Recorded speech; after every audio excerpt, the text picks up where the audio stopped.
I guess I can take this off. We'll start with Steve Jewin. Your line is live. Thank you, Phil, and congratulations on getting that long-awaited rematch that you've wanted with Vadim Nemkov. How satisfying is it to finally have the date and the time to get that rematch and get that win in your column? If I didn't know any better, it sounds like you just read the post I made on Instagram. But let's just say you didn't.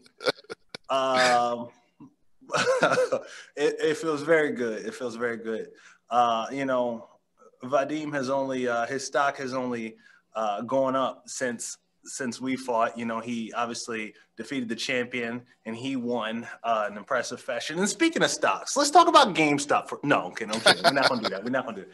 But he's a good fighter, and now a lot more people know it, and they look forward to this fight a lot more. And it's definitely going to be one to remember. How many things have you had to tweak from that first experience that are going to play into this rematch to give you the win? How many things do I need to tweak? Is that what you said? Yeah. I thought you said tweet. I was like, I'm not big on Twitter anymore, but a lot of the positions I did win, I definitely need to tweak those. And a lot of the positions I didn't win as well. Normally I just concentrate on the areas where I didn't win and correct those, but I really want to drill in a lot of the areas where I did really well against him. He's a very, you saw him against the champion. I don't think he did land a head kick, but he's a proficient, really good kicker. He's a really good kicker. And preparing for that fight, we drilled a lot of kicks and stopping his kicks, just making sure we had good counters on deck, ready to go. And that's going to be one of the things I make sure I'm ready for. His high kick, I think he just kind of caught the champion Brian Bader out of position, but either way, got to prepare for that too. Danny Segura. Phil, you kind of just mentioned it there, but what do you think are the differences here entering this fight? You just said that, his stock rose. Did you see Vadim as someone that was going to become champion? Do you think he was on his trajectory to become champ? Listen, I've already been through this. I'm not going to talk about GameStop, okay? Don't make me talk about tendies or stonks.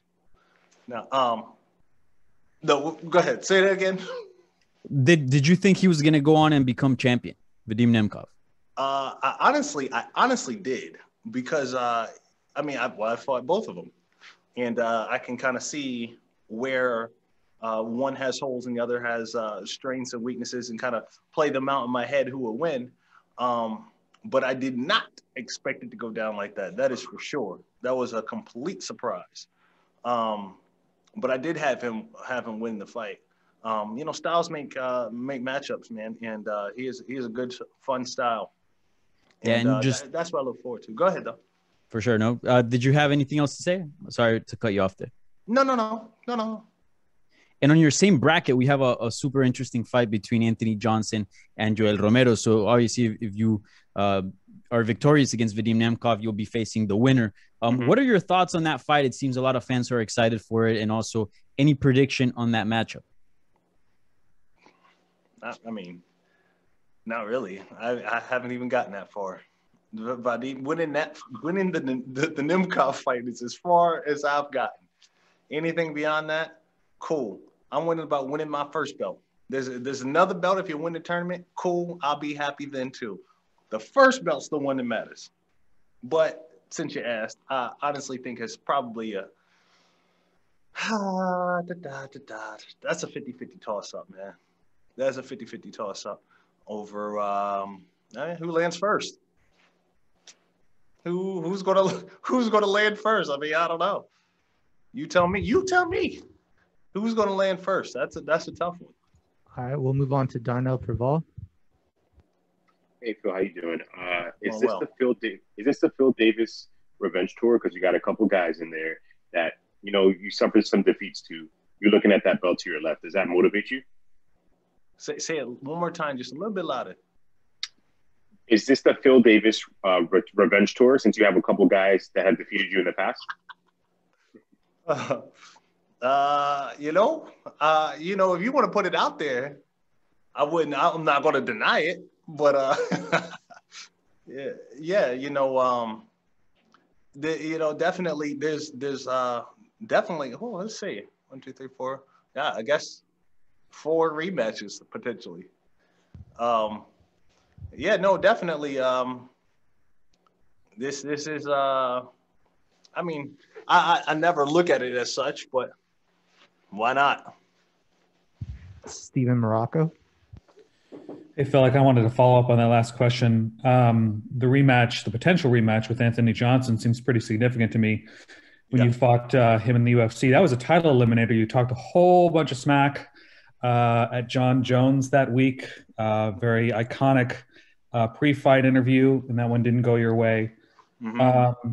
What do you think about fighting Anthony now, potentially fighting Anthony now? What kind of fight that would be, and what that would mean to avenge that? It's always good to get one back. It's always good to get one back. That in of itself makes it a special fight for me. But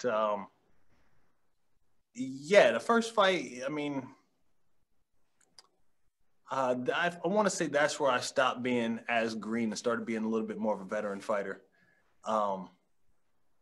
Right around then.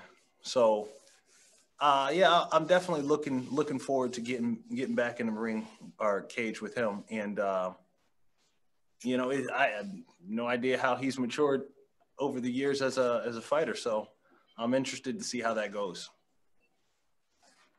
Thanks. All right, we'll take 2 more questions. Jay Anderson, followed by Donna Corby. Hey, thanks very much, Phil. So about GameStop. Mm-hmm.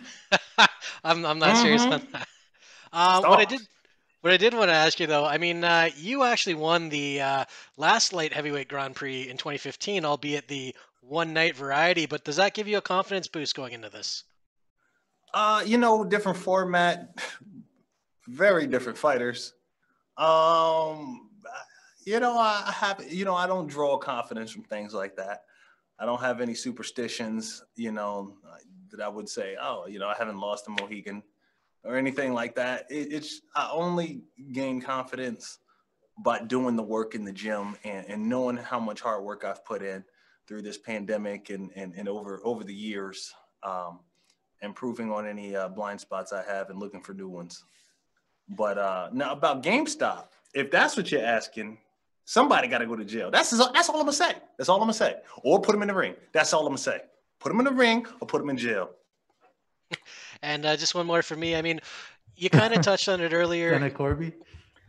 Phil, I actually did want to ask you about GameStop. I lost quite a bit on AMC myself, so I know I'm down big. Are you up big from the GameStop and AMC thing, or are you mad at Robinhood because you, in fact, lost almost as much as I did? Well, I should be up a lot more. I will tell you that they got to go to jail. Okay, these turkeys, they owe me money, and I would love to see one of those cats, who Melvin Capital Cats, whoever they are, whoever it is, or maybe it's the Vladimir guy from Robinhood, whoever it is, put them in that ring with me. Put me in the ring with them. Whatever. But I came out all right, but not as all right as I should have been. Maybe on one of those Dave Portnoy Rough and Rowdy shows, you could fight. You could fight your man. Yeah, seriously. All right, with that, we'll wrap it up. Thank you, Phil. We will be joined here shortly by Yoel Romero.